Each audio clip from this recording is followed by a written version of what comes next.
नमस्कार दोस्तों, welcome to सरकारी स्टडी वेब्स एजुकेशन। चलिए इस क्लास में हम बात करने वाले हैं डेटाबेस यूजिंग एमएस एक्सेस। इसके अंतर्गत हम कंप्लीट चीज़ें के बारे में बात करेंगे, यानी कि जितनी भी चीज़ें इसके अंतर्गत आपको टॉपिक देखने को मिलते हैं उन सभी चीज़ों के बारे में हम यहाँ पे डिस्कस करेंगे। और ये जो क्लास है हमारी कौन सी क्लास है? रिवीजन क्लास है। रिवीजन क्लास से मतलब होता है एक ओवरव्यू। इसका मतलब है जब आपने डिटेल लेक्चर देख लिया होगा एमएस एक्सेस का, इसकी जो पीडीएफ है वो पढ़ लिया होगा, तो आपको एग्जाम के पहले ये मैं आपको बूस्टर के तरीके से उपयोग में लाने के लिए देता हूँ। बूस्टर मतलब आप समझ सकते हैं, यानी कि थोड़ी सी एनर्जी आपकी कम हो गई होगी तो मैं यहाँ पे आपको बूस्टर के तरीके से इस क्लास को प्रोवाइड कर रहा हूँ। ठीक है, तो ये क्लास आपकी मुख्य रूप से किस बेस पे होने वाली है? Live class. ठीक है, लाइव क्लास यानी कि हम बोल सकते हैं रिवीजन क्लास है। तो रिवीजन क्लास जो है आपकी एक प्रकार से जो पूरे टॉपिक है, जितने भी टॉपिक है एमएस एक्सेस के अंतर्गत, सारे टॉपिक के अंतर्गत एक जो है सरसरी नज़र हम यहाँ पर डालेंगे। साथ ही हम जो भी चीज़ें है उसके अंतर्गत जैसे प्रैक्टिस है तो उनको भी हम यहाँ पे बात करेंगे। तो आपको मैं एक चीज़ दिखा देता हूँ। सबसे पहले आपको पीडीएफ तो मिल गई होगी, आपको जो है सभी लोगों को पीडीएफ मिल गई होगी। यहाँ देखिए मैंने टेलीग्राम चैनल आप ज्वाइन कर लीजिए सभी लोग। यहाँ देखिए पीजीडीसीए और डीसीए की नोट्स कैसे डाउनलोड करें, इस वीडियो को आपने देख लिया होगा। इस वीडियो को आप जैसे क्लिक करते हो तो देखिए ये जो वीडियो है ये इसी का पार्ट है, अरविंद टिप्स इसमें डला हुआ है। तो इसको भी आप सब्सक्राइब कर लीजिए सभी लोग जो चैनल है, और अपने दोस्तों को भी बताइए, यानी कि इसको भी बढ़ाने में आप जो है हेल्प कर सकते हैं, ताकि आगे भविष्य में इसमें भी आपको जो भी छोटी छोटी टिप्स मिलेगी। मान लो आपको जो है यहाँ पे कुछ टिप्स, जैसे कि हम बात कर सकते हैं अलग अलग प्रकार की कंप्यूटर की टिप्स है, और अगर लाइव क्लास आई तो इसमें भी आपको भविष्य में लाइव क्लास देखने को मिल जाती है। इसके साथ ही आप इसको देख लीजिए इस चैनल को। और मैं आपको टेलीग्राम तो देख ली हमने, वेबसाइट देखते हैं sarkarstudywaves.com। तो इस वेबसाइट में आप जाओगे तो आपको डीसीए या पीजीडीसीए जहाँ पे भी आपको उपयोगी लगता है, जैसे आप पीजीडीसीए में चले गए, इसमें आप जाओगे तो आपको मिलेगा थर्ड सब्जेक्ट फर्स्ट सेमेस्टर का डेटाबेस यूजिंग एमएस एक्सेस। इस पे आप जाओगे तो आपको यहाँ पे देखिए जो कंप्लीट लेक्चर है वो देखने को मिलेगा। इस लेक्चर को आई होप आपने सभी ने देख लिया होगा। फिर भी अगर नहीं देखा है तो आप जो है यहाँ पे क्या करना है, आपको इस लेक्चर को देखना है। इस लेक्चर को देखे बगैर इस रिवीजन क्लास को देखना आपके लिए उचित नहीं माना जाएगा। नीचे आप देखोगे तो इसकी कंप्लीट पीडीएफ आपको मिलेगी। सिंपल आपको इस पीडीएफ को क्लिक करना है, और क्लिक करोगे तो आपकी जो पीडीएफ है ऐसे लोड होकर और ऐसे डाउनलोड कर सकते हैं। तो आप ऐसे सभी से बन जाएगा। तो ये बेसिक चीज़ें थी, सारी चीज़ें। आप एक बार वीडियो को जो है शेयर कर दीजिए सभी अपने दोस्तों के साथ, और वीडियो को जिन्होंने लाइक नहीं किया है वो वीडियो को लाइक कर देंगे। हम जो है क्लास को यहाँ पे शुरू करते हैं। तो यहाँ पे हम जो पढ़ने वाले हैं बेसिक रूप से एमएस एक्सेस क्या है। एमएस एक्सेस एक प्रकार का डाटाबेस सॉफ्टवेयर है। तो डाटाबेस है क्या उसको हम पहले देख लेते हैं, फिर हम बात करेंगे एमएस एक्सेस की। और डेटाबेस से रिलेटेड भी बहुत सारे क्वेश्चन आपसे एग्जाम में पूछे जाते हैं, जैसे कि आपको टेबल के अंतर्गत जो रिलेशनशिप है वो पूछ लिया जाएगा तो प्रैक्टिकल में। साथ ही आपको नॉर्मलाइजेशन पूछ लिया जाएगा, डेटा रिडंडेंसी क्या है। साथ ही कीज पूछ लिया जाता है, प्राइमरी की वगैरह, फॉरेन की, इन सभी चीज़ों के बारे में आपसे क्वेश्चन पूछ लिया जाता है। तो ये सभी चीज़ों के बारे में हम डिस्कस करेंगे एक एक करके यहाँ पे। तो चलिए हम जो है सबसे पहले शुरुआत करते हैं डाटा से। कैसे शुरू करते हैं? डाटा से। और आपको एक चीज़ और देखने को मिलेगी, जैसे जो सारे लेक्चर्स है आपको प्लेलिस्ट में मिलेंगे, जो भी आपके फर्स्ट सेमेस्टर सेकंड सेमेस्टर के हैं। तो अगर आपको नहीं मिलते हैं तो आप टेलीग्राम में देख लीजिए, और उसके बाद भी नहीं मिलते तो वेबसाइट में आपको मिल जाएंगे। डेटाबेस जो वो है उसके अंतर्गत सबसे छोटा जो एलिमेंट है वो डेटा कहलाता है। क्या कहलाता है? डेटा। तो डेटा क्या होता है? तो हम सिंपल अगर देखें तो ये है हमारा कंप्यूटर, और कंप्यूटर के पहले देखिए यहाँ पे होती है प्रोसेसिंग, और कंप्यूटर के बाद जो निकलता है वो कहलाती है इन्फॉर्मेशन। यानी कि इसके पहले जो है वो डेटा है, यानी कि कंप्यूटर में प्रोसेस करने से पहले जो मटेरियल होता है वो डाटा कहलाता है, और प्रोसेसिंग होने के पश्चात उस मटेरियल को हम क्या बोल देते हैं? इन्फॉर्मेशन। तो डाटा हम क्या किसी भी चीज़ को बोल देंगे, रॉ मटेरियल को? नहीं, ऐसा मटेरियल या ऐसा रॉ डाटा जो मूवमेंट हो सकता है, जिसकी प्रोसेसिंग हो सकती है, जिसको इन्फॉर्मेशन में कन्वर्ट किया जा सकता है कंप्यूटर के माध्यम से, उसे हम बोलेंगे डाटा। डाटा सिंपल हम बात करें तो यहाँ पे नेम है, एज है, सैलरी है, एड्रेस है, इसको हम डाटा बोलेंगे। साथ ही बैंकिंग सिस्टम की अगर बात करें तो यहाँ पे बैंकिंग सिस्टम में आपको अकाउंट नंबर, कैंडिडेट नेम, या फिर हम बोले लाइब्रेरी सिस्टम में बुक नंबर, नेम है, ऑथर है, कैंडिडेट नंबर है, नेम है, एक कॉन्टैक्ट नंबर, डेट, लेज़र के अंतर्गत इंक्वायरी सिस्टम है, साथ ही बिलिंग सिस्टम, होटल मैनेजमेंट, इन सभी जगह में आप देखोगे तो डेली एक्टिविटी के रूप में डेटा का यूज़ किया जा रहा है। ठीक है, इसके अलावा डेटा जो स्टोर होता है वो वीडियोज़ के फॉर्म में भी हो सकता है, डेटा इमेजेस के फॉर्म में हो सकता है, यानी कि फोटो पिक्चर के फॉर्म में, डेटा साउंड के फॉर्म में हो सकता है। इसके अलावा डेटा जो है टेक्स्ट के फॉर्म में हो सकता है। जब डेटा को प्रोसेस करने के लिए कंप्यूटर में ले जाया जाता है तो उसको बाइनरी फॉर्म में कन्वर्ट करना होता है। बाइनरी मतलब 0 और 1, यानी डिजिटल फॉर्म में कन्वर्ट करना होता है। इसके बाद हम बात करें डेटा, तो ये सारी चीज़ें हमने देख ली है। तो और जो डाटा है उसको सबसे छोटी इकाई जो होती है डाटा मापने की, वो बिट कहलाती है, जो कि 0 या 1 हो सकती है, ठीक है। और बाइट जो बनती है वो 8 बाइनरी डिजिट से मिलाकर बाइट बनती है स्टोरेज के अंतर्गत स्टोर करने के लिए। यहाँ पे मेमोरी मेजरमेंट यूनिट है, फंडामेंटल में हमने पढ़ ली है, इसको ज़्यादा यहाँ पे पढ़ने की ज़रूरत नहीं है। आप एक बार फंडामेंटल के टॉपिक में देख लेना, हालांकि यहाँ नहीं आता है। अब मैंने बताया था कि जब डाटा प्रोसेस हो जाता है कंप्यूटर के माध्यम से, तो प्रोसेस होने का मतलब क्या हो जाता है? प्रोसेस होने का मतलब हो जाता है व्यवस्थित तरीके से सेट करना। मतलब किसी भी डाटा को, रॉ मटेरियल को अगर व्यवस्थित तरीके से हम सेट कर देते हैं तो वो क्या बन जाता है? वो बन जाता है इन्फॉर्मेशन। और किसके माध्यम से बनेगा? वो बनेगा कंप्यूटर के माध्यम से, ठीक है। ये चीज़ आप ध्यान में रखना। इसके बाद इन्फॉर्मेशन हमने देखे एक्यूरेट हो, टाइम से प्राप्त हो जाती हो, स्पेसिफिक ऑर्गेनाइज हो, साथ ही एक प्रेजेंट मतलब उसको प्रेजेंट किया जा सकता हो, साथ ही अंडरस्टैंड यानी समझने योग्य हो, बढ़ाना घटाना प्रोसेस करना, ये सारी चीज़ें जिसमें रहती है वो कहलाती क्या? इन्फॉर्मेशन। इसके अलावा हम बात करेंगे, तो हमने डेटा बात करें रॉ मटेरियल, इसको प्रोसेस करने के बाद क्या बन जाती है? इन्फॉर्मेशन। और जब वो अंडरस्टैंडेबल हो जाता है यानी कि समझने योग्य, जो हमको समझ में आती है सही क्या गलत क्या, वो तो वो सारी चीज़ें कहलाती नॉलेज यानी कि ज्ञान कहलाता है। इसके साथ ही फ्लैट डेटाबेस, आपने एमएस वर्ड में इस प्रकार का टेबल बनाए होंगे, रोल नंबर, नेम, कोर्स, या फिर आपने एक्सेल सीट का उपयोग करे होंगे तो ऐसा आपने टेबल बनाए होंगे। तो इस टेबल को हम बोल देते हैं क्या? फ्लैट टेबल या फ्लैट डेटाबेस हम बोल सकते हैं।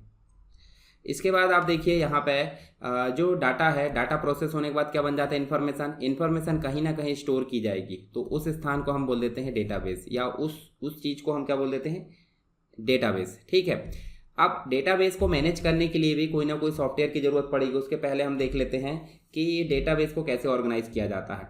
तो हमने देखे हैं सबसे छोटी जो यूनिट होती है वो कहलाती है 0 और 1, जिसे हम बिट बोलते हैं। बिट से मिलाकर अगर हम 8 एक साथ बिट मिला देते क्या बन जाती? बाइट, जिसे हम सिंपल बोले तो कैरेक्टर बोल सकते हैं। यानी कि हम अगर बोलें तो यहाँ पे हमने क्या लिखे हैं? डाटा। क्या लिखे हैं? डाटा। तो डाटा का जो डी है वो डी एक प्रकार का बाइट है। ऐसे ही देखिए एक से अधिक बाइट मिल जाती है, क्या बन जाती है? एक फील्ड। फील्ड का मतलब हो जाता है आप अगर बोलोगे नेम, या फिर आप बोलोगे कोर्स, ठीक है, या फिर आप बोल दोगे फीस, ये सब क्या है? ये सब फील्ड है। यानी कि ये कैरेक्टर्स का कलेक्शन है। यानी कि कैरेक्टर मतलब हम सिंपल बोले बाइट का कलेक्शन है। अब जो फील्ड है, फील्ड का कलेक्शन क्या कहलाता है? एक रिकॉर्ड कहलाता है। रिकॉर्ड का कलेक्शन फाइल कहलाता है, टेबल, और टेबल का कलेक्शन डेटाबेस। तो यहाँ देखिए आगे चल के देखते हैं।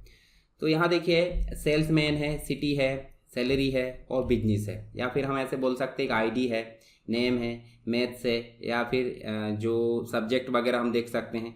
तो यहाँ जो आईडी है वो एक प्रकार से क्या है? ये एक फील्ड है। क्या है? एक फील्ड। और फील्ड एक से अधिक हो गई, जैसे आईडी, नेम, मैथ्स, ये सब जो एक से अधिक हो गए तो ये कंप्लीट, मान लो एक नंबर हमने फील्ड ले लिए कंप्लीट यहाँ तक, तो इसे हम क्या बोल देंगे? इसको रिकॉर्ड बोल देंगे। और एक और चीज़, जब रिकॉर्ड एक से अधिक हो गए 1 2 3 4 5, तो ये क्या बन जाता है? आपका टेबल। और टेबल को हम फाइल भी बोल सकते हैं। और एक टेबल ये हो गया और एक टेबल ये, तो ऐसे मल्टीपल टेबल जहाँ रखे जाते हैं उसे हम क्या बोल देते हैं? उसे हम डाटाबेस बोल देते हैं। तो समझ गए आप? सबसे छोटी यूनिट बिट, बिट से मिलकर क्या बनी? बाइट, बाइट मतलब एक कैरेक्टर, कैरेक्टर से मिलकर क्या बन गया? एक प्रकार से हम बोले तो ये फील्ड, फील्ड से मिलकर रिकॉर्ड, और रिकॉर्ड से मिलकर क्या बन गया? फाइल, और फाइल मतलब टेबल, और टेबल से मिलकर डेटाबेस। तो इस प्रकार से आप देख सकते हैं पीछे वाला जो चीज़ें मैंने आपको दिखाया था, यहाँ पे आप देखो बिट है, बाइट है, फील्ड है, रिकॉर्ड है, फाइल या टेबल या डेटाबेस। आगे बात करते हैं हम यहाँ पे। तो डेटा से प्रोसेस होकर इन्फॉर्मेशन बनती, इन्फॉर्मेशन स्टोर होती व्यवस्थित तरीके से, उसे बोल देते हैं डेटाबेस। डेटाबेस को मैनेज करने के लिए कोई ना कोई सॉफ्टवेयर लगेगा, तो उसे बोल देते हैं डीबीएमएस। डीबीएमएस में मुख्य रूप से डिज़ाइनर होता है, एडमिनिस्ट्रेटर होता है, और जो उपयोगकर्ता होता है जिसे एंड यूज़र बोलते हैं, ठीक है। 3 चीज़ें हो जाती है। अब देखिए यहाँ पे आपको डेटाबेस के एलिमेंट तो हमने पहले ही देख ली। फील्ड मतलब हो जाता है सिंपल, ये फील्ड आपकी देख सकते हैं। रिकॉर्ड मतलब क्या हो जाता है? 101 वाला जो कंप्लीट है, यहाँ तक देखोगे तो ये जो है एक प्रकार से रिकॉर्ड, और ये कंप्लीट एक से अधिक रिकॉर्ड होगा तो क्या कहलाएगा? वो टेबल कहलाएगा। तो ये चीज़ें तो आपको समझा दिया मैंने। डेटाबेस की ज़रूरत क्यों पड़ती है आप एक बार पढ़ लेना, ताकि एग्जाम में आपसे पूछा जाए तो ये लिख सके, ठीक है। डाटाबेस इसलिए बनाया जाता है क्योंकि कम स्पेस में ज़्यादा डाटा स्टोर हो, आसानी से हम कोई जानकारी को ढूंढ सकें, डेटा को इंसर्ट करना, एडिट करना, डिलीट करना आसान हो सके, फ़िल्टर लगाना डेटा पर आसान हो सके। फ़िल्टर का मतलब हो जाता है कि बहुत सारी इन्फॉर्मेशन में से अपनी ज़रूरत की चीज़ें निकालना। असेंडिंग डिसेंडिंग, इसको सॉर्टिंग में जमा सकते हैं, यानी कि हम व्यवस्थित कर सकते हैं उसे। इसके अलावा देखिए आपको एक ही डेटाबेस कई सारे एप्लीकेशन या यूज़र को एक साथ एक्सेस करने की फैसिलिटी प्रोवाइड करता है अगर ऑनलाइन है तो। साथ ही इंपोर्ट कर सकते हैं किसी अन्य डेटाबेस से और कहीं और एक्सपोर्ट कर सकते हैं। सिक्योरिटी की सिस्टम यहाँ पे अप्लाई कर सकते हैं। डुप्लीकेसी कम कर सकते हैं, रिडंडेंसी, एक प्रोग्राम का डाटा दूसरे प्रोग्राम में रख सकते हैं, बैकअप और रिकवरी ले सकते हैं। तो इन सभी फैसिलिटी के लिए हमको डाटाबेस की आवश्यकता होती है। आप इसको और एक बार पढ़ लेना और अपने हिसाब से लिख देना। अब देखिए हमने ये चीज़ें तो देख ली है। आपको सिंपल अगर देखें तो बहुत सारे जो डेटाबेस सिस्टम है, यानी कि DBMS है, डेटाबेस मैनेजमेंट सिस्टम, वो क्या प्रोवाइड करते हैं। सबसे पहले तो डेटाबेस बनाने की फैसिलिटी देते हैं DBMS जो हमारे होते हैं। टेबल बनाने की फैसिलिटी, टेबल क्या होता है, तो टेबल आप देख सकते हैं ये इस प्रकार से रो और कॉलम का मिश्रण जो कंप्लीट इस प्रकार से दिखता है टेबल। टेबल में डाटा इंसर्ट करना तो ये फैसिलिटी, टेबल से डाटा निकालना तो ये फैसिलिटी DBMS देते हैं। पहले से स्टोर डाटा को अपडेट करने की फैसिलिटी, साथ ही यहाँ से अगर हमको कोई डाटा डिलीट करना तो डिलीट करने की फैसिलिटी भी है DBMS सॉफ्टवेयर हमको प्रोवाइड करते हैं। इसके अलावा कुछ एग्जांपल आप देख लीजिए DBMS के। जैसे हम जिस सॉफ्टवेयर को पढ़ेंगे उसका नाम है MS एक्सेस। क्या है, इसके बारे में आप अभी पढ़ोगे MS एक्सेस के बारे में, और ये माइक्रोसॉफ्ट का प्रोडक्ट है, मतलब MS ऑफिस का एक प्रोडक्ट है। उसके अलावा भी MySQL है, ओरेकल है, SQL सर्वर है, IBM DB2 है, पोस्टग्री है, सिंपल DB है। ये सब भी क्या करते हैं, DBMS की फैसिलिटी प्रोवाइड करते हैं। अब इसी में से कुछ DBMS RDBMS कहलाते हैं। RDBMS का मतलब रिलेशनल डेटाबेस मैनेजमेंट सिस्टम, और कुछ आपके DBMS की फैसिलिटी प्रोवाइड करते हैं। तो ये आप याद रख सकते हैं। यहाँ पे आगे चल के देख लेंगे हम, मतलब आगे हम देखेंगे यहाँ पे, तो हमको DBMS के कुछ प्रकार देखने को मिल जाते हैं। जैसे कि हमारा जो इम्पोर्टेंट हम पढ़ने वाले जिसका नाम है RDBMS। RDBMS का मतलब रिलेशनल डेटाबेस मैनेजमेंट सिस्टम। कुछ और होते हैं हायरार्चिकल हो जाते हैं, नेटवर्क डेटाबेस हो जाते हैं, ऑब्जेक्ट ओरिएंटेड, ये खास करके जो ओप्स लैंग्वेजेस होती है, ऑब्जेक्ट ओरिएंटेड प्रोग्रामिंग लैंग्वेज, उसमें यूज़ होता है। और ये जो चीज़ें हैं आपको आगे देखने को मिलेगी। जैसे मैं आपको दिखाऊं हायरार्चिकल, तो हायरार्चिकल ऐसे जैसे कॉलेज मैन हो गया, उसका डिपार्टमेंट एक टेबल, एक हो गया इंफ्रास्ट्रक्चर, ठीक है। इसके अलावा डिपार्टमेंट के अंतर्गत कौन कौन सी चीज़ें हो सकती है, कोर्स हो सकता है, टीचर हो सकता है, साथ ही स्टूडेंट हो सकता है। कोर्स के अंतर्गत भी थ्योरी और लैब। मान लो टीचर को कोई जानकारी लेना है किससे, थ्योरी से, तो यहाँ टीचर जाएगा डिपार्टमेंट में, फिर जाएगा कोर्स में, और कोर्स के बाद जाएगा थ्योरी में। तो काफ़ी कठिनाई नहीं हो रही जानकारी निकालने में। तो इसी समस्या से बचने के लिए यहाँ पे क्या कर दिया गया, सभी को आपस में देखिए एक साथ कनेक्ट कर दिया गया। तो जब एक ही टेबल मल्टीपल जगह से कनेक्ट हो जाता है तो उसे हम बोल देते हैं नेटवर्क DBMS, ठीक है। इसके अलावा रिलेशनल जो हो जाता है, वर्तमान में जितने भी डेटाबेस यूज़ हो रहा है वो RDBMS है। यहाँ तक कि हम जो MS एक्सेस यूज़ करेंगे, MS एक्सेस जो यूज़ करेंगे वो भी क्या है, एक RDBMS सॉफ्टवेयर है डेटाबेस का, रिलेशनल डेटाबेस मैनेजमेंट सिस्टम। तो रिलेशनल डेटाबेस मैनेजमेंट सिस्टम क्या होता है, मान लो यहाँ पे देखिए आपको स्टूडेंट का टेबल दिखाई दिया यहाँ पे, ठीक है, स्टूडेंट का टेबल आपको दिखाई दिया। उसके अलावा आप देखोगे तो आपको कोर्स का टेबल दिखाई दिया, और एक जो है कोर्स लेने का टेबल दिखाई दिया। तो ये सभी टेबल देखिए आपस में एक दूसरे से जुड़े हुए हैं। कहीं ना कहीं आप देखोगे कोई ना कोई फील्ड, जैसे ये आप देख सकते हैं एक फील्ड है क्लास ID, तो इस क्लास ID से ये वाला टेबल जुड़ा है। ऐसे यहाँ स्टूडेंट जो ID है उससे यहाँ पे ये जुड़ा हुआ है। तो कोई ना कोई एक फील्ड के माध्यम से जब एक से अधिक टेबल आपस में जुड़ रहे हैं तो इसे हम क्या बोल देते हैं, इसे हम बोल देते हैं रिलेशनल, क्या बोल देते हैं, रिलेशनल डेटाबेस मैनेजमेंट सिस्टम। चलिए आगे चलते हैं। ऑब्जेक्ट ओरिएंटेड जो DBMS होते हैं वो 1880 के दशक में इसको निर्माण किया गया था। जैसे C++ है, जावा है, रूबी, पाइथन, इन प्रोग्रामिंग लैंग्वेज में इस डेटाबेस का यूज़ किया जाता है ऑब्जेक्ट ओरिएंटेड प्रोग्रामिंग के जैसे, ठीक है, मतलब डेटाबेस का यहाँ पे उपयोग किया जाता है। चलिए यहाँ पे हम बात करते हैं अब कंपोनेंट्स की, यानी DBMS के क्या क्या कंपोनेंट्स होते हैं, क्या क्या एलिमेंट होते हैं, यानी कि DBMS में काम करने के लिए, DBMS को हम सही रूप से संचालित करने के लिए हमको कौन कौन सी चीज़ों की ज़रूरत पड़ती है, उन सहायक चीज़ों को कंपोनेंट बोलते हैं। जैसे हार्डवेयर मतलब कोई मशीन हो सकती है, स्टोरेज डिवाइस हो सकती है, या जो भी चीज़ें। सॉफ्टवेयर जो डेटाबेस मैनेज करने वाला सॉफ्टवेयर, जैसे हम बात करें MS एक्सेस की, तो MS एक्सेस हम पढ़ेंगे अभी। इसके अलावा डेटा की ज़रूरत पड़ती है, उस रॉ मटेरियल को बोलते हैं जो प्रोसेस करने के लिए यूज़ किया जाता है। यूज़र जो उपयोग कर रहे हैं और किस प्रोसेस के माध्यम से, यानी किस प्रकार की प्रक्रिया के माध्यम से सारा काम किया जा रहा है, उसे हम बोल देते हैं प्रोसीजर। तो ये पांचों चीज़ होना बहुत ज़रूरी है, तभी वो कंपोनेंट यहाँ पे DBMS सही रूप से वर्क कर पाएगा।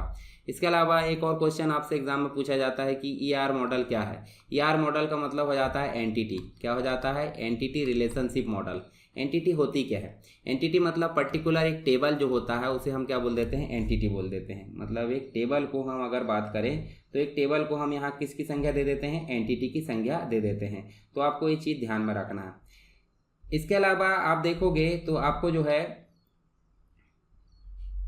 यहाँ पे आपको जो टेबल है, जैसे आप बुक्स का टेबल देख सकते हैं, आप पब्लिशर का टेबल देख सकते हैं, आप स्टूडेंट का टेबल, तो सभी टेबल देखिए कहीं ना कहीं किसी न किसी फील्ड के माध्यम से आपस में जुड़े। जैसे पब्लिश्ड, ये फील्ड के माध्यम से पब्लिशर से जुड़ा है, और यहाँ पे बोरो के माध्यम से बुक और स्टूडेंट जुड़े हुए हैं।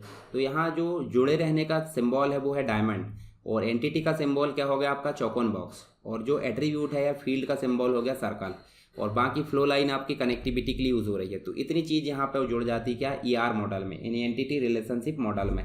तो आपको ध्यान रखना है ये चीज़ें, ठीक है। इसके अलावा आप देखिए यहाँ पे आपको ईआर मॉडल से रिलेटेड चीज़ें दी हुई है। रिलेशनशिप में आपको 3 चीज़ें देखने को मिल जाती है मुख्य रूप से, हालांकि यहाँ 4 है। जैसे एक फील्ड से एक फील्ड को जोड़ लिए 1 to 1, एक फील्ड से मल्टीपल फील्ड को जोड़ दिए तो मैं 1 to many, मल्टीपल फील्ड से 1 फील्ड को जोड़ दिए तो many to 1, और यहाँ सभी फील्ड को सभी फील्ड यानी एक से अधिक फील्ड से जुड़ती हैं तो वो कहलाती है आपकी मैनी टू मैनी। चलिए आगे देखते हैं। यहाँ पे हम जो है आपका फ़ायदे देखने को मिलेंगे डीबीएमएस के, तो आप एक बार पढ़ लेना, ये आपको पढ़ने की चीज़ें हैं। किस प्रकार हमने डेटाबेस की ज़रूरत क्यों पड़ती है वो सारी चीज़ पढ़ा आगे। इसके नुकसान भी आप देख लेना, मतलब आपसे सिंपल पूछ लिया जाएगा कि डीबीएमएस क्या है, डीबीएमएस के फ़ायदे और नुकसान बताइए, या डेटाबेस की ज़रूरत हमको क्यों पड़ती है उसकी ज़रूरत को लिखना है यहाँ पे। तो ये सारी चीज़ आपको लिखते बनना चाहिए। चलिए यहाँ डीबीएमएस के एप्लीकेशन की अगर बात करें हम यहाँ पे, तो सबसे पहले देखिए बैंकिंग के क्षेत्र में आपको देखिए कस्टमर का नेम है, पेमेंट की डिटेल है, अकाउंट है, डिपॉजिट, लोन, ये सारी चीज़ों की जानकारी रखना पड़ता है। तो ये सब जो है डीबीएमएस के माध्यम से ही पॉसिबल हो पाता है। इसके अलावा एयरलाइन की अगर बात करें, टिकट बुकिंग के लिए, कॉलेज में, स्कूल में, टेलीकम्युनिकेशन, फाइनेंस में, सेल्स में, मैन्युफैक्चरिंग, एचआर मैनेजमेंट, इन सभी जगह में आप देखोगे तो आपको डीबीएमएस का उपयोग बड़ी मात्रा में देखने को मिल जाता है। तो ये एप्लीकेशन हो गए। अब आरडीबीएमएस क्या होता है? तो रिलेशनल डेटाबेस मैनेजमेंट सिस्टम को ही आरडीबीएमएस बोलते हैं। जैसे एमएस एक्सेस आपका आरडीबीएमएस है, माई एसक्यूएल है सर, जो आपका वो एसक्यूएल सर्वर है, ओरेकल है, ये सारी चीज़ें आपको देखने को मिल जाती है। किसके लिए? आपको आरडीबीएमएस के लिए देखने को मिल जाती है। इसके अलावा आप देखोगे तो आपको जो है यहाँ पे जो है आपको डेटाबेस के अंतर्गत यानी कि ज़रूरत थी एक प्रकार से, दूसरी चीज़ आरडीबीएमएस के अंतर्गत ज़रूरत है। तो आरडीबीएमएस की ज़रूरत क्यों पड़ती है वो आप यहाँ से एक बार पढ़ लेना, पीडीएफ मिल जाएगी। डेटाबेस डिज़ाइन के संबंध में आपको कुछ चीज़ों का ध्यान रखना पड़ता है, जैसे कि इन्फॉर्मेशन को कलेक्ट करना, साथ ही उसको एनालिसिस करना, कॉन्सेप्चुअल डिज़ाइन करना, मतलब माइंड में डिज़ाइन करना, लॉजिकल डिज़ाइन करना, और साथ ही बाद में फिजिकल डिज़ाइन करना। ये चारों चीज़ें होना बहुत ज़रूरी है। इसके बाद देखिए आपको इन सारी चीज़ों के अंतर्गत आपको देखने को मिलेगा, अगर इन्फॉर्मेशन आप कलेक्ट करते हो तो आपको जगह पे जाके इन्फॉर्मेशन कलेक्ट करना होता है, इंटरव्यू के माध्यम से, मैनुअल डॉक्यूमेंटेशन और क्वेश्चन के फॉर्म में आपको इन्फॉर्मेशन देखने को मिल जाती है। इसके साथ ही आप देखोगे कॉन्सेप्चुअल डिज़ाइन में तो डाटा पर विचार किया जाता है, डाटा के संबंध में जानकारी प्राप्त की जाती है, किस प्रकार उसका जो है मॉडल तैयार होगा, सारी चीज़ें यहाँ पर देखी जाती है।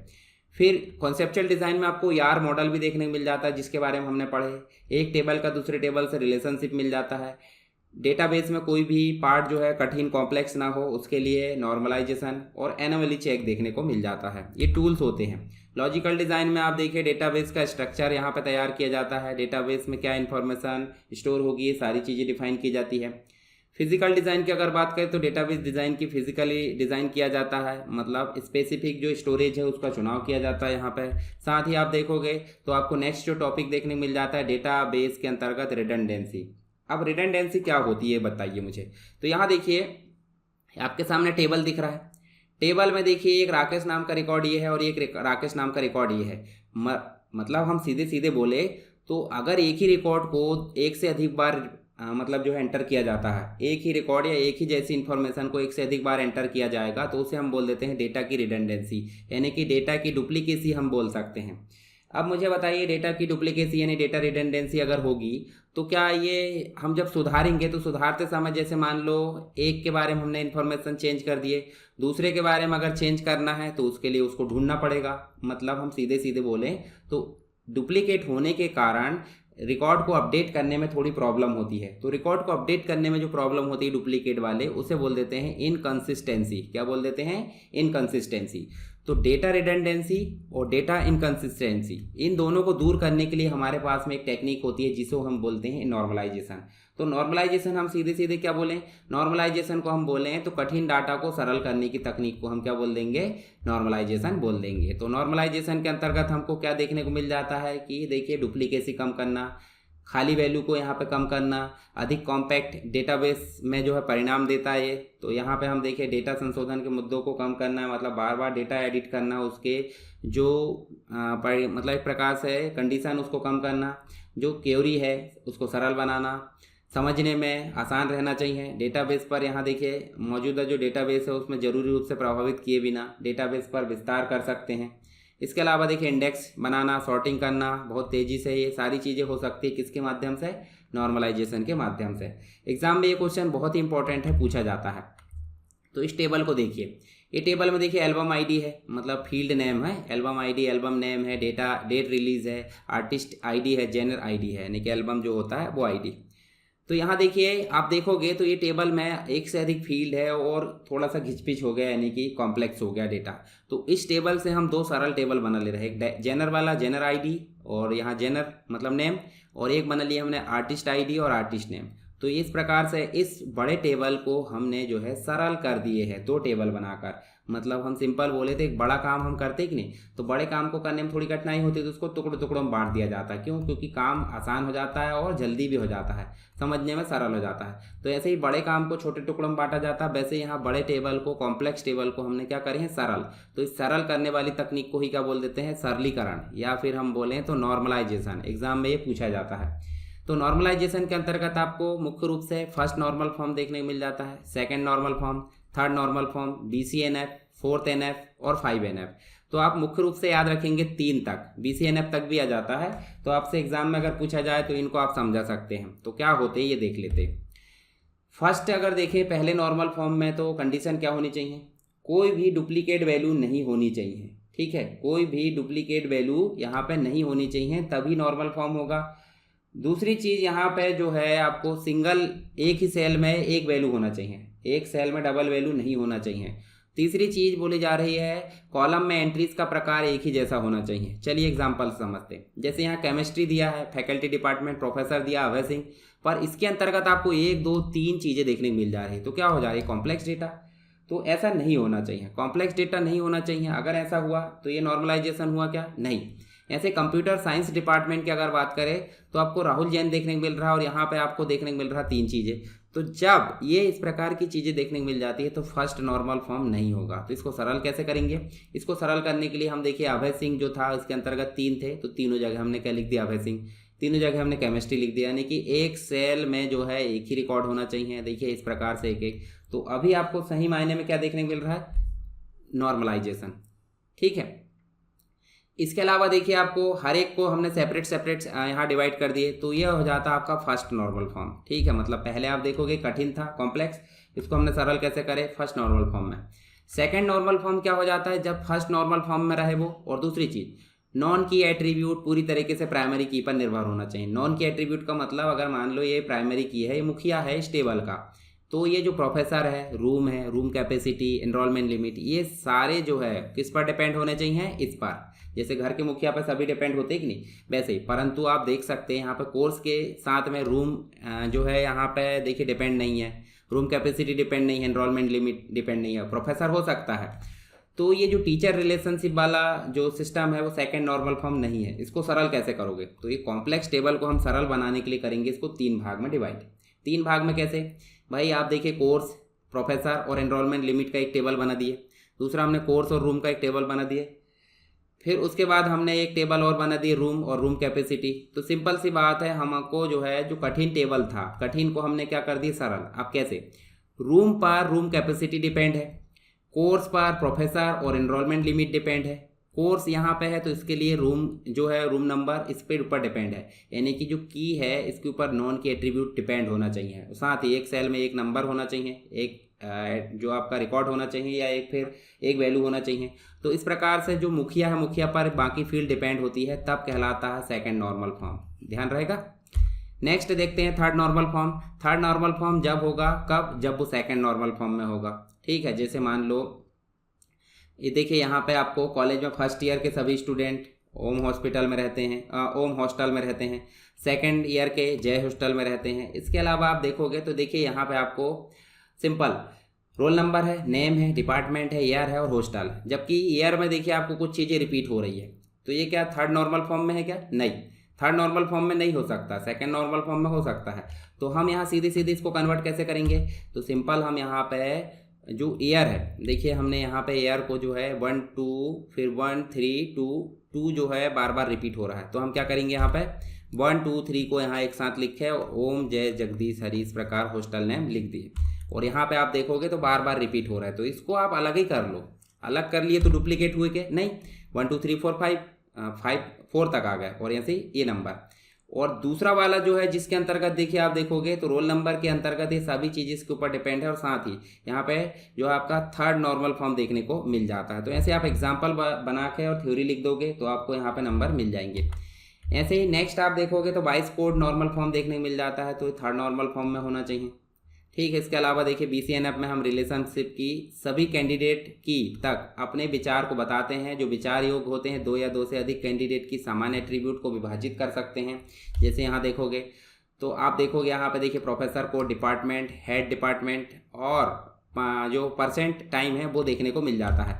तो इसके लिए हम क्या करेंगे, देखिए यहाँ पे आपको 2 भागों में मिलेगा। एक तो प्रोफेसर को डिपार्टमेंट परसेंट टाइम देख लिए, और दूसरा डिपार्टमेंट और हेड डिपार्टमेंट मिल गए। तो यहाँ पे इनको हमने सरल कर दिए, तो ये बन जाता है आपका BCNF, voice code normal form. बस यहीं तक आपसे एग्जाम में पूछा जाएगा। बाकी फोर्थ नॉर्मल फॉर्म आप एक बार पढ़ लेना एग्जाम्पल के लिए, तो देख लेना। Fifth normal form detail lecture में सारी चीज़ें मिल जाएगी। एक और चीज़ होती है रेफरेंशियल इंटीग्रिटी। इससे क्या मतलब होता है? तो जैसे मान लो आप टेबल को आपस में जोड़ते हो रिलेशनशिप के माध्यम से, तो एक टेबल में बदलाव दूसरे टेबल में ऑटोमेटिक बता देता है। अगर हम कोई गड़बड़ करते हैं तो वो भी यहाँ पे आपको देखने को मिल जाती है रेफरेंशियल इंटीग्रिटी में। तो हम इसको जो है प्रैक्टिस के माध्यम से देखेंगे। जैसे आप यहाँ देखोगे तो रिलेशनशिप बनाते समय देखिए 2 टेबल को आपस में जोड़ते हो, ये देखिए। तो यहाँ देखिए एनफोर्स रेफरेंशियल इंटीग्रिटी ऑप्शन देखने मिल जाता है, फिर अपडेट और डिलीट। तो इसका उपयोग हम देखेंगे रिलेशनशिप बनाकर, तो इसके लिए आप टेंशन नहीं लेना, प्रैक्टिस में देखेंगे। चलिए आगे देख लेते हैं हम डेटाबेस की की। डेटाबेस की की का मतलब हो जाता है एक प्रकार से, एक की का मतलब यूनिक वैल्यू। की का मतलब क्या हो जाता है? एक यूनिक वैल्यू। जैसे आपके घर में लॉक होता है कि नहीं, लॉक तो सभी के घर में होता होगा, तो की का यूज़ करते हैं आप लॉक खोलने के लिए। तो की यूनिक होती है कि नहीं, ये बताइए मुझे। बिल्कुल होती है। तो की मतलब डेटाबेस के अंतर्गत एक टेबल में एक फील्ड होती है जो कि यूनिक होती है। ठीक है, तो की का मतलब समझ गए। यूनिक फील्ड को हम की बोल देते हैं और इसी के माध्यम से इंडिकेट हम करते हैं। तो चलिए आगे हम जो है इसके बारे में देख लेते हैं। उदाहरण के लिए हमने यहाँ enrolment number, roll number, name, mobile, email, address, course, ये सारी चीज़ लिए। तो यहाँ पे हम जो एनरोलमेंट नंबर है वो यूनिक रहेगा, इसको क्या बना देंगे? की। क्या बना देंगे? की। और बाकी की भी बन सकती है, जैसे आप देखोगे कैंडिडेट की, सुपर की, बहुत सारी चीज़ें यहाँ देखने को मिल जाती है। तो की आप समझ गए, एक पर्टिकुलर फील्ड को हम क्या बना देते हैं? यूनिक, उसे हम क्या बोल देते हैं? की। की के बहुत सारे प्रकार हो सकते हैं, जैसे प्राइमरी की हो सकती है, कैंडिडेट की, कंपोजिट की, सुपर की और फॉरेन की। तो इसमें सबसे इंपॉर्टेंट आप देखोगे प्राइमरी, फॉरेन, इस प्रकार की चीज़ें देखने को मिल जाती है। हालांकि सभी के बारे में पता होना चाहिए, एग्जाम में पूछ लिया जाता है की। देखिए एक सुपर की एक एंटिटी के लिए एक या एक से अधिक एट्रीब्यूट का सेट होता है। इसका मतलब नेम है, मोबाइल है, ईमेल है, ये सारी चीज़ों का एक कलेक्शन हो जाता है, जिसे हम बोल देते हैं सुपर की। यानी कि कंबाइंड वैल्यू एंटिटी सेट में एंटिटी को यूनिक बनाती है। इसके अलावा एंटिटी सेट स्टूडेंट में एट्रीब्यूट का सेट जो है नेम है, एड्रेस है, कॉन्टैक्ट नंबर आदि को सुपर की तरह प्रयोग कर सकता है। मतलब एक से अधिक फील्ड को मिला के हम क्या बना देते हैं? यूनिक बना देते हैं। तो उसे हम क्या बोल देते हैं? सुपर की। बस ध्यान रखना है, जैसे यहाँ आप देखोगे तो आपको नेम, एड्रेस और कॉन्टैक्ट नंबर, नेम, एड्रेस और मोबाइल, इन तीनों चीज़ों का आपस में हमने क्या करे? एक की बना दिए। इसी को बोल देते हैं हम क्या? सुपर की।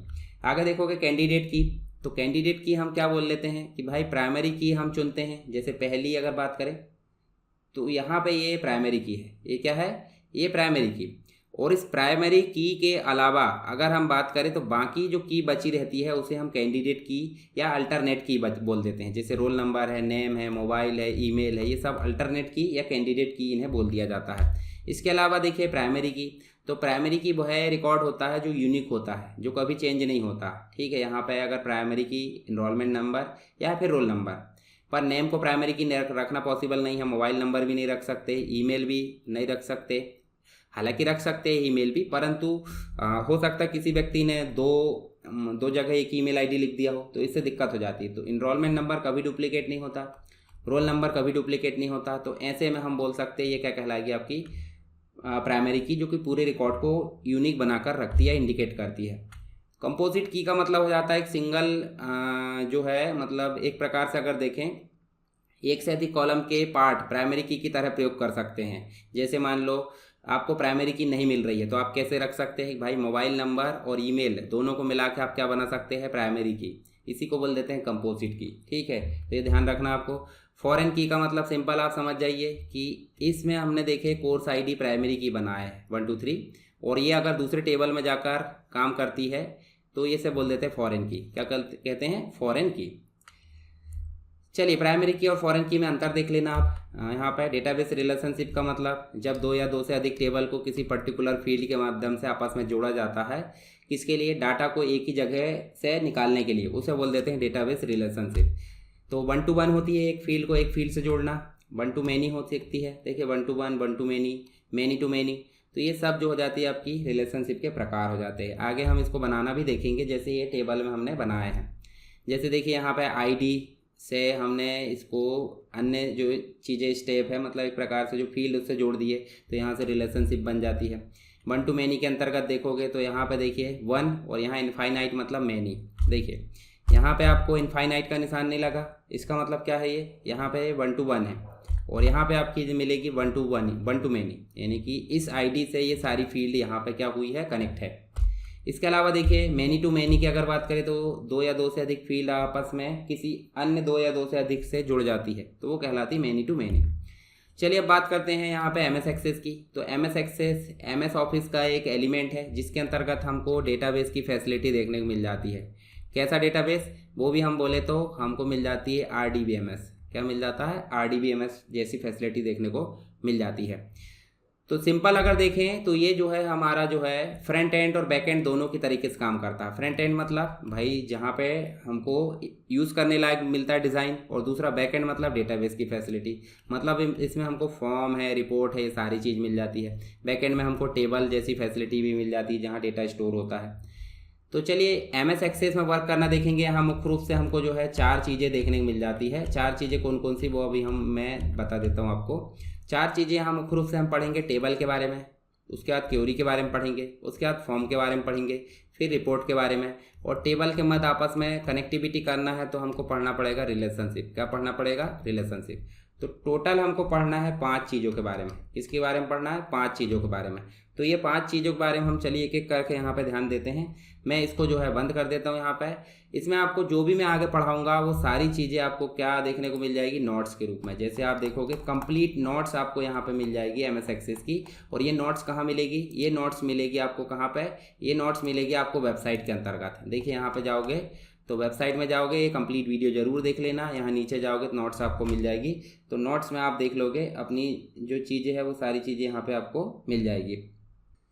चलिए हमारे पास में एमएस एक्सेस स्टार्ट होना चाहिए, मतलब इंस्टॉल होना चाहिए, तभी हम जो है इसको स्टार्ट कर सकते हैं और उपयोग कर सकते हैं। तो आपको सिंपल जो है किस प्रकार स्टार्ट करना, जैसे एमएस वर्ड और एक्सेल स्टार्ट करते थे तो स्टार्ट बटन में जाएंगे और यहाँ पे आप जाकर क्या करोगे, आप सिंपल जाकर जो है इसमें एक्सेस लिखोगे। क्या लिखोगे, एक्सेस। तो देखिए आपके सामने यहाँ पे एक्सेस दिखने लगा, इस पर आपको क्लिक करना है और हम जो है यहाँ पे देखेंगे तो आपको देखने को मिलेगा सिंपल न्यू में आप जाकर डेटाबेस बना सकते हैं। डेटाबेस क्या होता है वो अभी हमने जान लिए। इसमें आप टेम्पलेट दी हुई है, टेम्पलेट का उपयोग करके भी डेटाबेस बना सकते हैं। साथ ही डेटाबेस कोई ओपन करना है तो रिसेंट में जो है ओपन कर सकते हैं, ब्राउज में जाकर आप अपना डेटाबेस भी ओपन कर सकते हो। तो चलिए ये तो बात हो गई न्यू और ओपन की। उसके बाद सेव करने की कोई ज़रूरत यहाँ पे पड़ती नहीं, क्योंकि जैसे ही आप इस पर क्लिक करोगे तो क्लिक करने के बाद आपको देखिए इस प्रकार की विंडो आएगी डेटाबेस के अंतर्गत, ब्लैंक डेटाबेस। तो अगर आपसे पूछा जाता है डेटाबेस बनाते कैसे हैं, तो आपको ये कंप्लीट स्टेप ध्यान रखना कैसे बनाते हैं एक एक करके। और ये जो विंडो बन रही है, डायलॉग बॉक्स वगैरह दिख रहा है, तो इन डायलॉग बॉक्स को आप ज़रूर यहाँ पे बनाइए ताकि जो है आपका आंसर जो है थोड़ा इफेक्टिव रहे और आपको ज़्यादा से ज़्यादा नंबर यहाँ पे मिल जाए। मेरी कोशिश तो यही है कि आपको ज़्यादा से ज़्यादा नंबर मिले, बस आपकी जो है मेहनत क्या लगेगी, आप अच्छे से ध्यान से लिखोगे जो चीज़ मैं पढ़ा रहा हूँ। चलिए यहाँ पे क्या ध्यान देने योग्य बात है कि आपको अगर डेटाबेस 3 दिया है तो नाम बदल सकते हैं। दूसरी चीज़, आप यहाँ जाकर जो है डेटाबेस बनाते समय देखिए आप लोकेशन सेलेक्ट कर दो, किस टाइप का डेटाबेस बनाना उसको टाइप सेलेक्ट कर लो, यहाँ नाम दे दो और नाम देने के बाद आपको करना ओके। ओके कर दोगे, देखिए यहाँ पे आपका जो डेटाबेस है उसका नाम आ गया डेटाबेस 3 और एक्सटेंशन क्या आ गया ACCDB यानी कि एक्सेस डेटाबेस। लोकेशन कहाँ है वो भी दिख रहा है और आप सीधे कर दोगे क्रिएट कर दोगे। तो इस प्रकार से आपका डाटाबेस बन गया। तो इतनी चीज़ आपको लिखना है डाटाबेस को क्रिएट कैसे करते हैं उसके लिए। दूसरा क्वेश्चन पूछा जाता है कि टेबल क्या है, टेबल कैसे बनाते हैं। तो टेबल बनाने के, टेबल क्या है, टेबल तो रो और कॉलम का मिश्रण है जहाँ पे डेटा स्टोर किया जाता है। टेबल बनाने के लिए आपको देखिए यहाँ ऊपर जो है सबसे पहले देख लीजिए टाइटल बार है, बताने की ज़रूरत है नहीं क्योंकि सारी चीज़ जानते हैं आप। नीचे दिख रहा है टैब, टैब के नीचे रिबन, रिबन के बाद ऑल एक्सेस कंपोनेंट या ऑब्जेक्ट दिख रहा है। उसके बाद बाकी की चीज़ें आपको देखने को मिल जाती हैं। तो यहाँ क्रिएट के अंतर्गत देखोगे तो आपको टेबल बनाने से रिलेटेड चीज़ें देखने को मिलेगी, क्यूरीज के संबंध में चीज़ें देखने को मिलेगी, फॉर्म क्या होता है, फॉर्म से रिलेटेड चीज़ें, रिपोर्ट क्या होती है वो चीज़ें। तो चलिए एक बार चारों चीज़ों को समझ लेते हैं। तो यहाँ पे आप चलोगे तो आपको देखिए सबसे पहले टेबल मिलेगा। तो टेबल हम सिंपल देखें रो और कॉलम का मिश्रण होता है जिसके अंतर्गत डाटा को स्टोर किया जाता है इस प्रकार से नंबर जो है आपके सेल के अंतर्गत।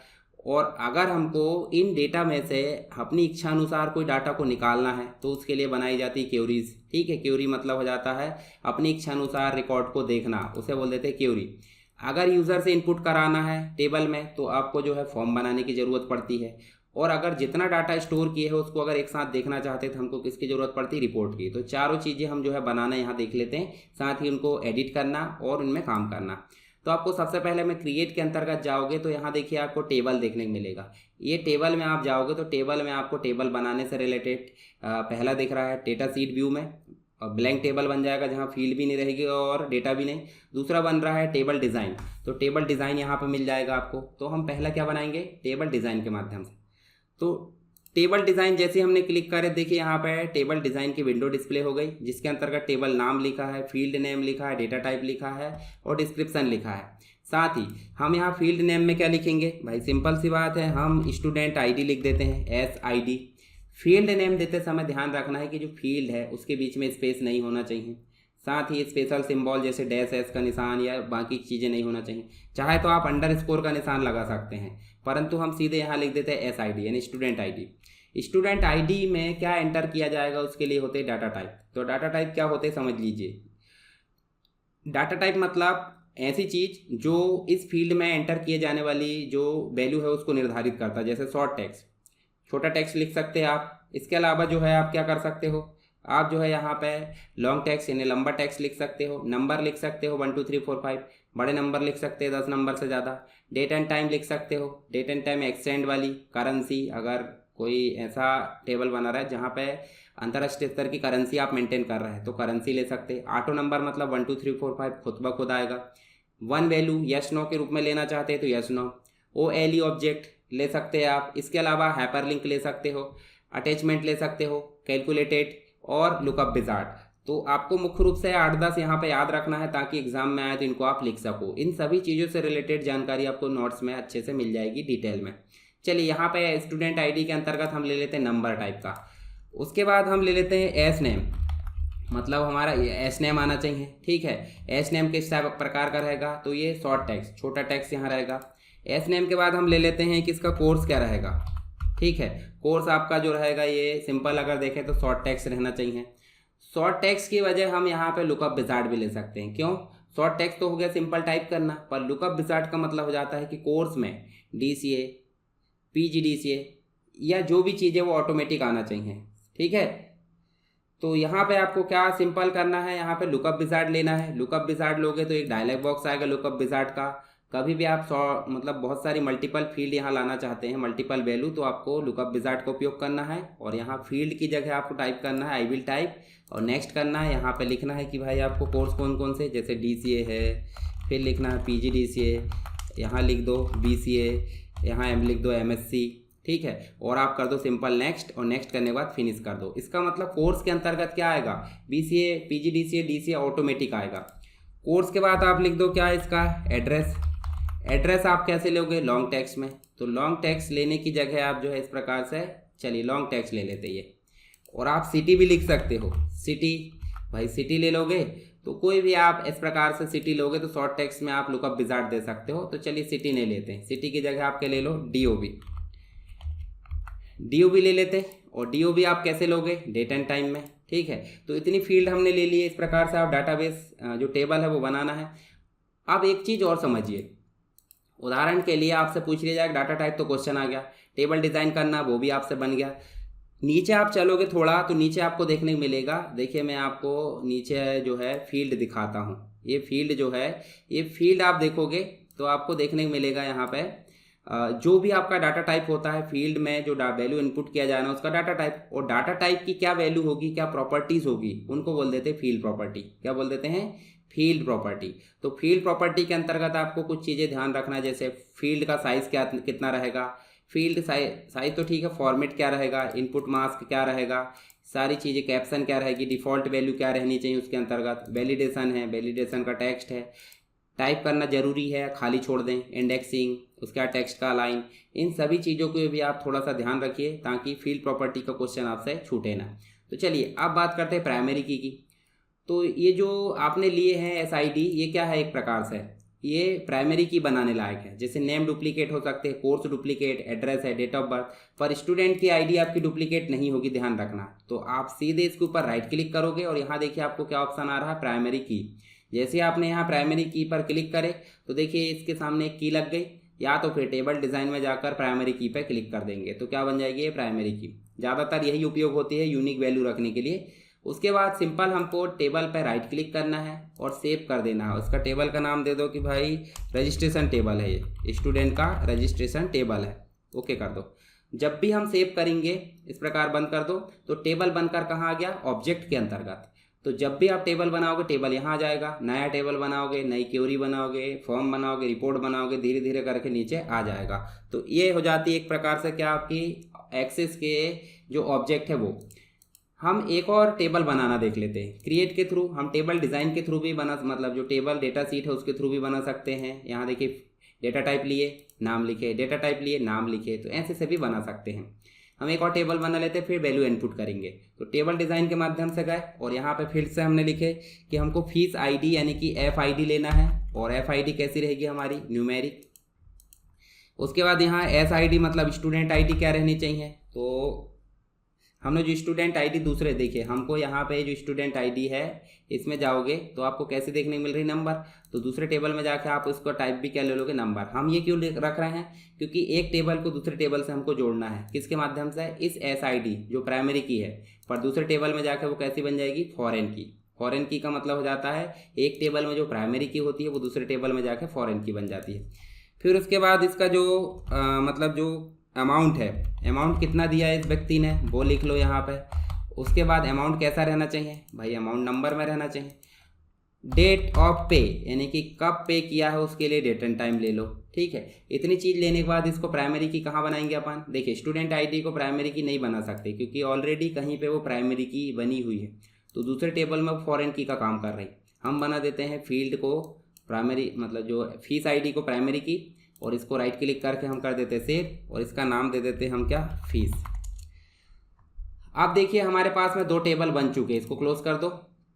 रजिस्ट्रेशन टेबल भी बन गया और एक फीस टेबल भी। आपको क्वेश्चन आता है कि टेबल में मॉडिफिकेशन या टेबल डिज़ाइन में चेंजेस कैसे किया जाना है, तो आपको सिर्फ राइट क्लिक करना। देखिए ओपन करोगे तो इन्फॉर्मेशन मोड में ओपन होगा, और अगर राइट क्लिक करोगे तो टेबल डिज़ाइन मोड में ओपन होगा। तो ऐसे डिज़ाइन आप फिर से डाटा टाइप चेंज कर दो, नाम चेंज कर दो, प्राइमरी की में चेंजेस कर दो, फील्ड में चेंजेस कर दो। इस सारे काम आप कर सकते कब, टेबल डिज़ाइन के माध्यम से, और राइट क्लिक करके सेव करना है। तो ये काम हो जाएगा आपका टेबल से रिलेटेड। और काम देख लीजिए, आप किसी अन्य डेटाबेस से टेबल ला सकते हो, किसी अन्य डेटाबेस में टेबल को भेज सकते हो, भाई पीडीएफ में भेजना है, शेयर पॉइंट, एक्सेल या अन्य चीज़ों में।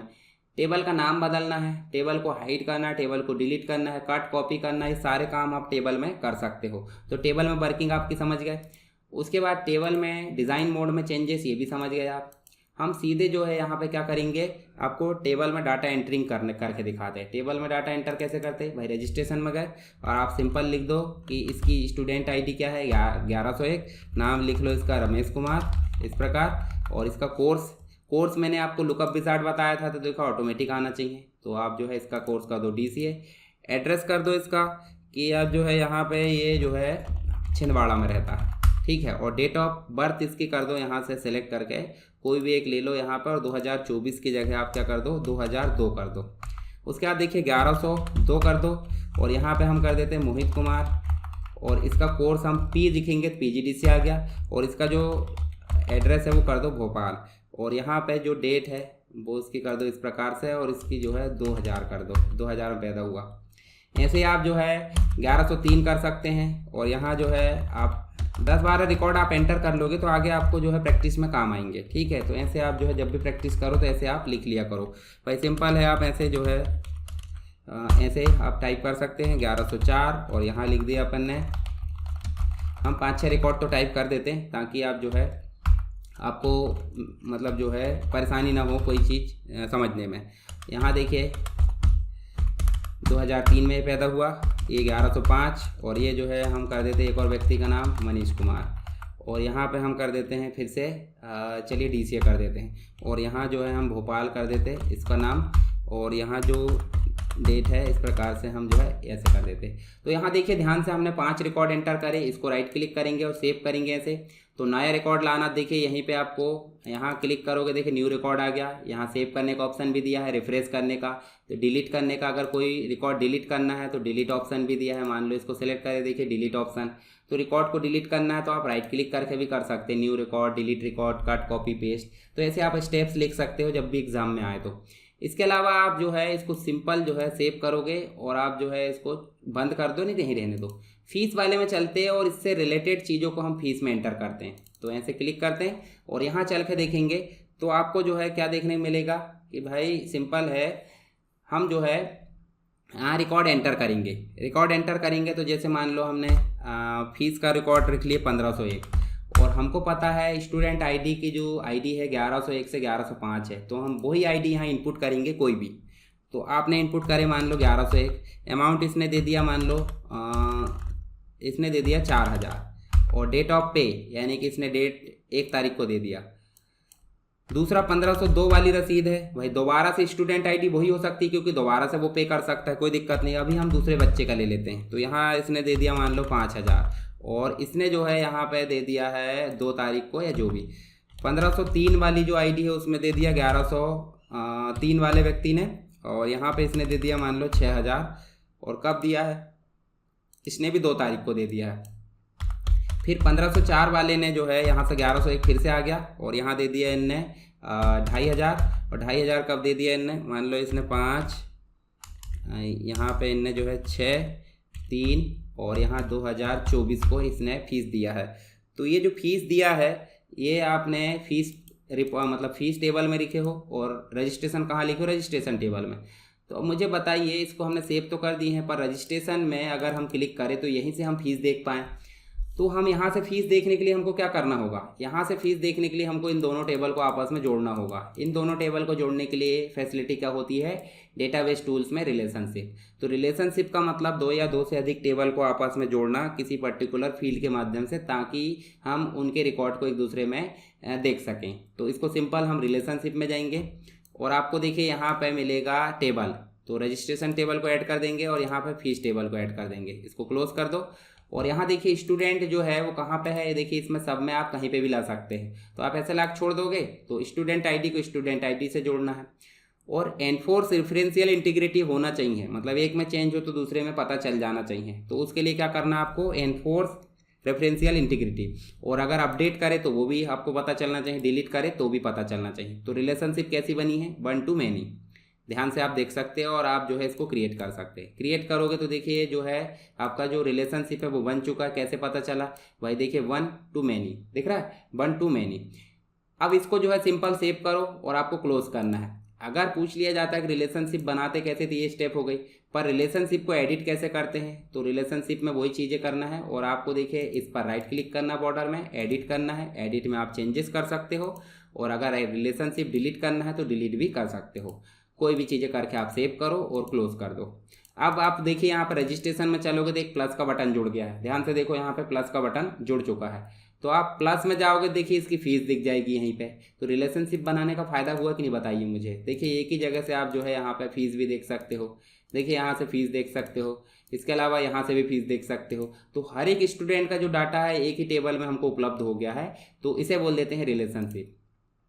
तो आपको टेबल बनाना बन गया। टेबल में मॉडिफिकेशन, टेबल में रिकॉर्ड एंटर करना। एक चीज़ और देख लीजिए टेबल में, कि टेबल में हम जो है यहाँ पे काम कर सकते हैं फाइंड और रिप्लेस का। दूसरी चीज़ सॉर्टिंग, असेंड सॉर्टिंग, और दूसरी चीज़ फिल्टर। तो यहाँ देखिए आपको होम में चलोगे तो आपको फिल्टर देखने को मिलेगा। मान लो आप यहाँ पे जाओ और फिल्टर लगा दो, तो फिल्टर लगाओगे कैसे कि भाई डीसीए वाले देखना है, तो देखिए डीसीए वाले बच्चे दिखे। आप यहाँ जाओगे डीसीए की जगह बीसीए भी देखना, तो बीसीए दिख गया। अगर आप फिल्टर को क्लियर करना चाहते तो वो भी कर दो, तो फिल्टर आपसे बन जाएगा। एक्सेल में यूज़ करे होंगे फिल्टर, वैसे यहाँ पे यूज़ करना है। उसके बाद असेंडिंग डिसेंडिंग सॉर्टिंग कर सकते, देखिए sorting, ascending, descending, remove sort भी कर सकते हो।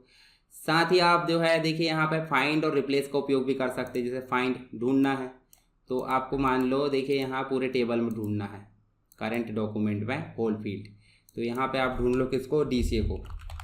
तो आप जो है डीसीए ढूंढ सकते हैं। देखिए डीसीए हर जगह ढूंढ ली जा रहा है। इसी प्रकार आप रिप्लेस करना चाहते हैं, देखिए यहीं पे रिप्लेस दिया, डीसीए के बदले में कोई कोर्स और चाहते हैं तो वो ला सकते हैं। तो फाइंड और रिप्लेस का क्वेश्चन आए तो भी बन जाएगा आपसे। तो ये आपसे टेबल से रिलेटेड सारी चीज़ हो गई। अब हम बात कर सकते हैं क्या, हम बात करते हैं यहाँ पे क्वेरी की। क्या बात करते हैं, क्वेरी। क्वेरी का मतलब हो जाता है जब टेबल में से हम पर्टिकुलर जो टेबल है जिसमें बहुत सारी फील्ड है, तो कुछ फील्ड को देखना चाहते हैं, उन फील्ड में भी कुछ रिकॉर्ड को देखना चाहते हैं, तो उसके लिए बनाते हैं क्या, क्वेरी। क्वेरी एक बन जाती है विजार्ड के थ्रू और क्वेरी बन जाती है डिज़ाइन के थ्रू। तो क्वेरी विजार्ड के थ्रू बनाने के लिए हमको क्या करना होता है, देखिए सिंपल विजार्ड पर क्लिक करें, न्यू क्वेरी विजार्ड यहाँ पे आपको देखने को मिल जाता है। तो न्यू क्वेरी विजार्ड जो देखने को मिला है उसमें आपको सिंपल क्वेरी विजार्ड काम करना है। बाकी क्वेश्चन भी पूछे जाते हैं, जैसे क्रॉस टैब क्वेरी क्या होती है, duplicate match query, find unmatch query.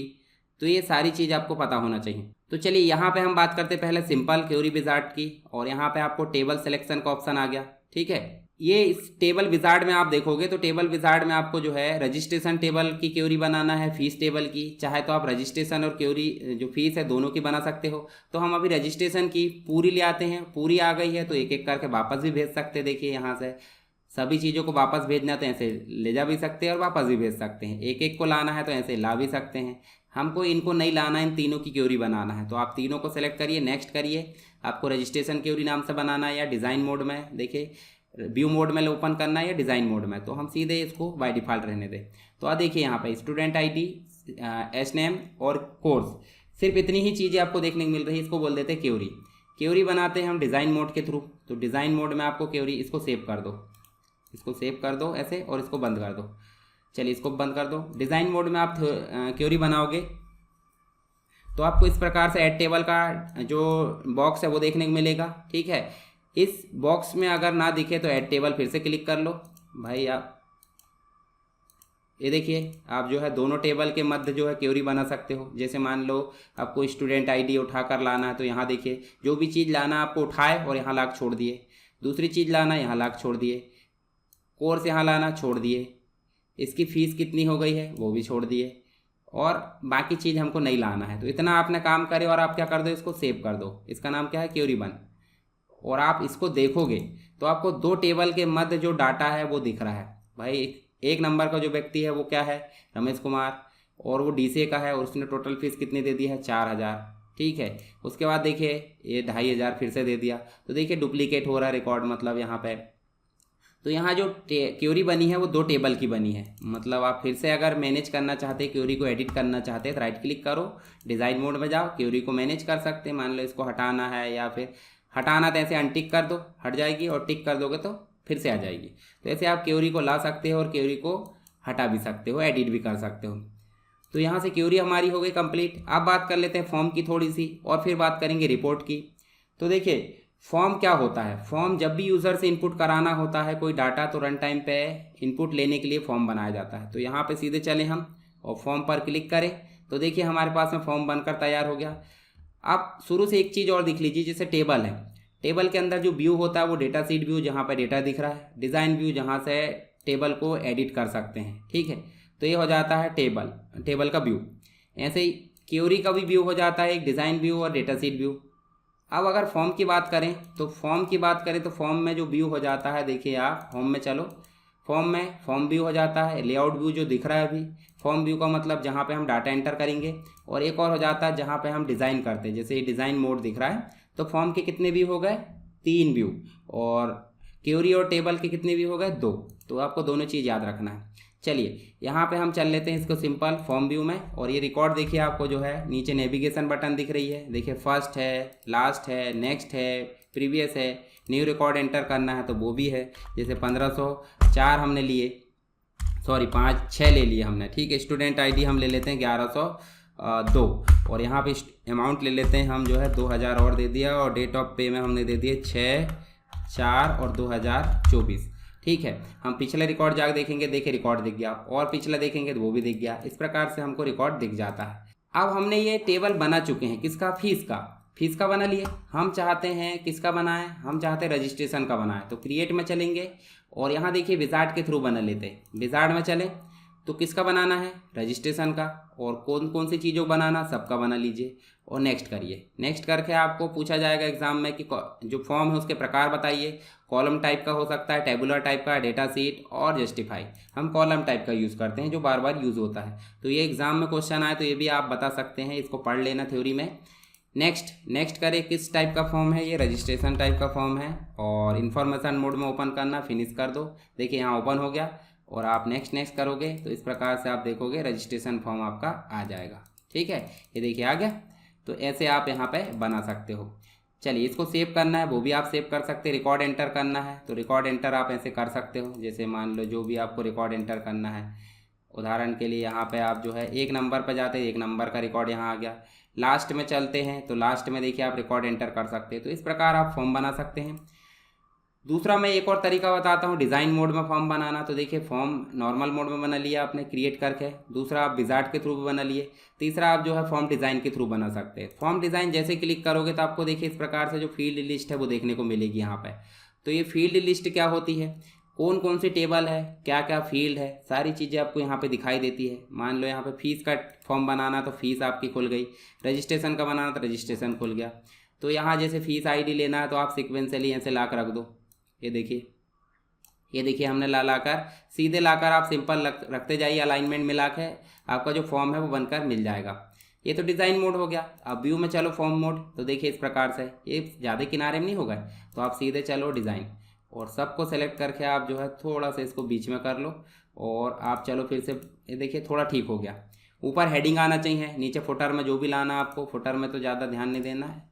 अब हेडिंग लाना तो देखिए यहाँ पे आपको एक और क्वेश्चन आता है, हेडर एंड फुटर का उपयोग कैसे करते हैं।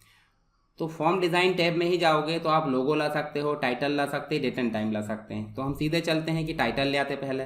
टाइटल का मतलब भाई यहाँ पे इसका नाम है फीस फॉर्म। क्या है, फीस फॉर्म। आप लोगो लाना चाहते हैं तो आप यहाँ से क्या कर सकते हैं, लोगो ला सकते हैं। लोगो हम ले आते हैं, हमारे पास में लोगो रखा ही होगा भाई, सिंपल सी बात है, लोगो रखा होगा। यहाँ पे चलें और यहाँ पे हम चलते हैं, हमारे पास में एल वाली सीरीज़ में चलते हैं। ये देखिए लोगो हमारे पास में देखने को मिल रहा है। यहाँ पे जो लोगो है, बहुत सारे लोगो यहाँ पे रखे हुए हैं। ये देखिए हमने लोगो ले आए और लोगो ला के हमने इसको रख दिए। उसके बाद देखिए डेट एंड टाइम लाना है तो डेट एंड टाइम आप ले आइए। देखिए यहाँ पे डेट एंड टाइम, तो डेट एंड टाइम आ गया। अब जब हम रन करेंगे तो रन करने के बाद देखिए बाकायदा हमको हेडर दिख रहा है, और ये जो बाकी की जगह न इतनी अनावश्यक ना दिखे उसके लिए क्या करोगे, ये जो है ये देखिए इस प्रकार से इसको कम कर दो, दिख रहा है। नीचे भी आप अगर फुटर में कुछ लाना चाहते हैं तो वो भी आप ला सकते हो, ठीक है। तो ये बन जाएगा आपका डिज़ाइन मोड में फॉर्म। चाहे तो आप थीम वगैरह चेंज कर सकते हैं, देखिए फॉर्म की, और व्यू में जाकर देखो थीम चेंज हो गई तो थीम भी बदल सकते हैं। एक क्वेश्चन और पूछा जाता है फॉर्म से, चलिए मैं दिखा देता हूँ। डिज़ाइन मोड में जब चलोगे तो टेक्स्ट बॉक्स है, लेबल है, साथ ही यहाँ बटन भी मिल जाएगी। बटन देखिए यहाँ पे आपको फॉर्म डिज़ाइन के अंतर्गत आपको देखिए यहाँ पे लेबल टेक्स्ट बॉक्स देखने को मिलेगा जो कि हमने बना चुके हैं। उसके बाद लेबल मिलेगा, लेबल के बाद आप देखोगे तो बटन मिलेगी। बटन आप ऐसे सिंपल लाकर ऐसे ड्रॉ कर सकते हो और इस बटन में क्या काम होना चाहिए वो आप यहाँ से सेट कर सकते हो। फाइंड रिकॉर्ड होना चाहिए, फाइंड, और यहाँ से देखिए फाइंड रिकॉर्ड फाइंड करने के लिए इस बटन का आप अपने उपयोग करे हो। उसके बाद देखिए आप जो है टैब बार बना सकते हो, लिंक कंट्रोल बना सकते हो, साथ ही आप देखोगे तो नेविगेशन कंट्रोल, साथ ही ऑप्शन ग्रुप बना सकते हैं। कॉम्बो बॉक्स बनाना है, जैसे आपने कॉम्बो बॉक्स लिए, अब इस कॉम्बो बॉक्स में क्या शो होना चाहिए वो आप सेलेक्ट कर सकते हैं। मान लो नेक्स्ट करें, देखिए रजिस्ट्रेशन से क्या दिखना चाहिए, कोर्स दिखना चाहिए, कोर्स आप सेलेक्ट कर दो। नेक्स्ट इतने कोर्स दिखे, नेक्स्ट और फिनिश। तो इसमें क्या देखेंगे, कोर्स। जैसे रन टाइम पे हम देख लेते हैं तो इसमें आप जो है कोर्स देख सकते हैं। क्या देख सकते हैं, कोर्स। इसको थोड़ा छोटा कर देंगे तो थोड़ा और अच्छा लगेगा। कैसे छोटा करेंगे, नीचे से आप जाओ और इसको छोटा कर दो। तो फॉर्म के कंट्रोल पूछा जाए तो इन कंट्रोल में जैसे पिक्चर बॉक्स है, चेक बॉक्स है, इन सभी कंट्रोल को आप एक बार पढ़ लेना, इनसे भी क्वेश्चन यहाँ पे आते हैं।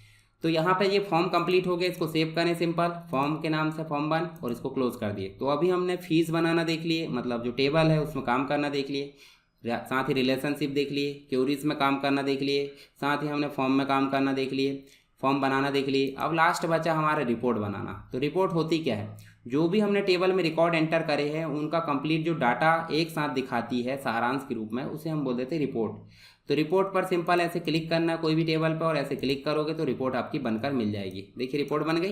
ये रिपोर्ट को हम क्या कर सकते हैं, रिपोर्ट व्यू यानी कि रिपोर्ट व्यू देख सकते हैं, प्रिंट प्रीव्यू यानी प्रिंट करने वाला व्यू देख सकते हैं। उसके अलावा आप जो है लेआउट व्यू देख सकते हैं इसका, और साथ ही आप डिज़ाइन व्यू भी देख सकते हैं जहाँ पे हमने रिपोर्ट बनाए हैं। तो ये आपकी हो गई क्या, रिपोर्ट। आप चाहे तो इन सबको जो है क्या कर सकते हो, छोटा भी कर सकते हैं थोड़ा।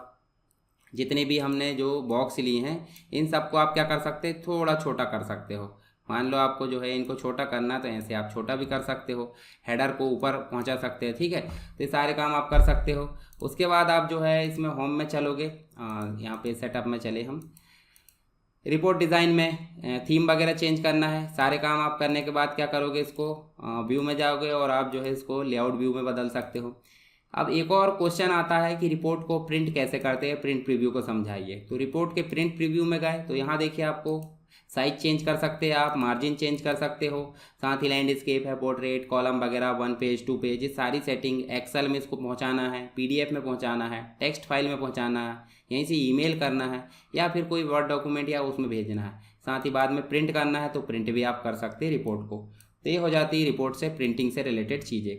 इसके अलावा देखिए आपको मल्टी टेबल से रिपोर्ट बनाने की यहाँ पे मेथड पूछी जाती है। चलिए मैं अब दिखाता हूँ, रिपोर्ट की जगह हम रिपोर्ट आ गया, क्रिएट चलते हैं। क्रिएट में देखिए यहाँ पे विजार्ड के थ्रू आप बना सकते हैं। ऐसे विजार्ड में गए और आप जो है रिपोर्ट इसकी बनाना है या फिर फीस की बनाना। चलिए फीस में चलते हैं। फीस में इस प्रकार आप जो है रिपोर्ट नेक्स्ट करके नेक्स्ट फिनिश। तो देखिए रिपोर्ट बन गई। रिपोर्ट में हेडर जोड़ना है, फुटर जोड़ना है, तो वही चीज़ें आपको मिल जाती कहाँ पर, जैसे हमने फॉर्म में जोड़े थे। देखिए डेट एंड टाइम वगैरह ये चीज़ें आप जोड़ सकते हो। चलिए हम जो है मल्टीपल टेबल से रिपोर्ट बनाना देखते हैं। एग्जाम में पूछा जाता है कि 2 टेबल से रिपोर्ट कैसे बनाते हैं। तो सीधे आपको चलना क्रिएट में, और क्रिएट में चलने के बाद रिपोर्ट डिज़ाइन में चलना है। रिपोर्ट डिज़ाइन में जैसे ही गए तो ये देखिए फील्ड लिस्ट का डायलॉग बॉक्स आ गया जिसमें 2 टेबल है। अब इसमें हमको मान लो क्या क्या लेना है। देखिए उदाहरण के लिए हमको स्टूडेंट आईडी लेना है।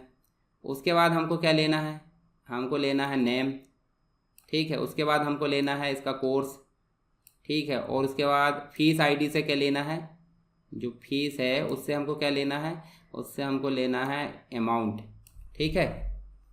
इससे हमने ले ली अमाउंट, और अमाउंट के बाद हम और ले लेते हैं क्या, फीस आईडी लेना है तो वो ले सकते हैं, नहीं तो कोई दिक्कत नहीं, बस इतना लेके हम एग्जाम्पल के तौर पर समझ लेते हैं।